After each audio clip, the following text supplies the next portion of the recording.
నువ్వు ఎయిట్ చేసి డిప్రెషన్ వెళ్ళి సూసైడ్ చేసుకుంటే that defeats the very purpose of why you're born and why you're living. నువ్వు పుట్టింది ఎగ్జామ్ రాయడానికి కాదు, నువ్వు పుట్టింది లవ్ కోసం కాదు, నువ్వు పుట్టింది ఫలానా ఏదో అయింది దానికోసం కాదు. నీ ప్రాసెస్ ఆఫ్ లైఫ్ లో అదొక ఇన్సిడెంట్, అది ఒక పర్టికులర్ టైం పీరియడ్ లో. And life is nothing to do with it. Yeah, in other words ఒక విధమైన జూమ్ అవుట్ లో ఉండాలి, అంతేనా? Zoom out is technically understanding the situation.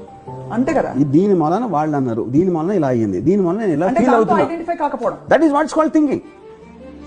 Zoom out is nothing but trying to analyse the situation. మా father ఇలా చెప్పాడు, ఇందుకని చెప్పాడు, నేను ఇందుకని ఇలా అయింది, అది జరిగింది ఇందువలన, నేను ఇప్పుడు ఏడుస్తుందో నేను ఫీల్ అవుతుంది ఇందువలన. ఎప్పుడైతే మీరు జూమ్ అవుట్ చేసి దాన్ని స్టడీ చేశారో you will get a solution. Even not having a solution also a solution. Okay, దీనికి సొల్యూషన్ లేదు, తర్వాత ఏం చేద్దాం? అంటే ఏదో వస్తుంది, గ్యారంటీ వస్తుంది.